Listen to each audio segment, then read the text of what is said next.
লবণের দাম নিয়ে হতাশ জেলার লবণ চাষিরা। বৃষ্টি ও বৈরী আবহাওয়ার কারণে উৎপাদনও বন্ধ হয়ে গেছে। নষ্ট হয়েছে মাঠের লবণ। এতে লবণ চাষিদের লোকসানের বোঝা আরও বাড়ছে। ফলে বিক্রয় মূল্যে উৎপাদন ব্যয় উঠে না আসায় লবণের মাঠ ছাড়ছেন কক্সবাজারের লবণ চাষিরা। কেমিক্যাল আইটেমের নামে 8 সিন্ডিকেট গোপনে সোডিয়াম ক্লোরাইড আমদানি করায় চাষের লবণের ন্যায্য মূল্য পাওয়া যাচ্ছে না বলে দাবি করেছেন লবণ চাষে সংশ্লিষ্টরা।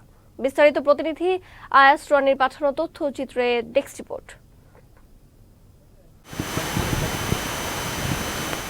লবণের দাম নিয়ে এমনিতেই হতাশ কক্সবাজারের লবণ চাষিরা। তার উপর বৃষ্টি ও বৈরী আবহাওয়ার কারণে উৎপাদনও বন্ধ হয়ে গেছে। নষ্ট হয়েছে মাঠের লবণ। এতে লবণ চাষিদের লোকসানের বোঝা আরও বাড়ছে। লবণ চাষিরা জানিয়েছেন প্রতিমণ লবণ বিক্রি হচ্ছে 160 টাকায়, কিন্তু এই পরিমাণ লবণ উৎপাদনে চাষিদের খরচ হচ্ছে 280 টাকারও বেশি। ফলে বিক্রয় মূল্যে উৎপাদন ব্যয় উঠে না আসায় লবণের মাঠ ছাড়ছেন কক্সবাজারের লবণ চাষিরা।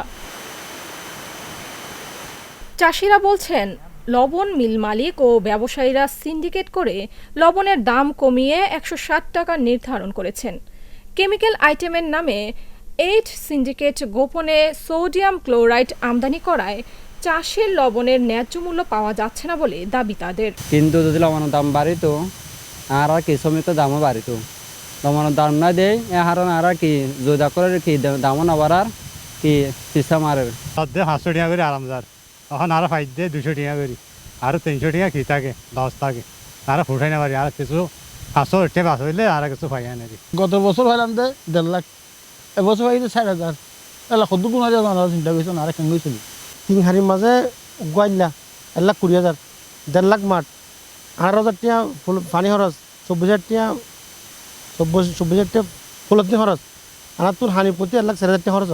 এদিকে সংশ্লিষ্টরা জানিয়েছেন বিসিকের মাধ্যমে 2 লাখ মেট্রিক টন লবণ কেনা হলে ন্যায্য মূল্য পাবেন প্রান্তিক চাষিরা। এই ক্রাইসিস থেকে উত্তরণের একমাত্র পথ হলো সরকার যদি লবণ ক্রয় করে, তার মাধ্যমে ক্রয় করবে।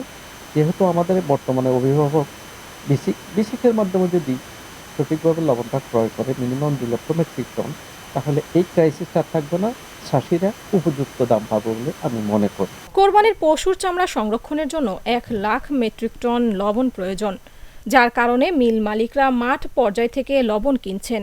এতে বর্তমানে লবণের মূল্য বেড়েছে জানালেন এই কর্মকর্তা। বাজারে সরবরাহের উপর ডিপেন্ড করে আসলে দামটা নির্ধারিত হয়। আমাদের যেহেতু সরবরাহটা ভালো আছে এবং হাতের মাঝে মজুদ রয়েছে এবং চাহিদার তুলনায় সরবরাহটা একটু বেশি, যার কারণে কিন্তু দামটা মাঝখান দিয়ে কমে গিয়েছিল, 180-90 টাকা চলে গিয়েছিল।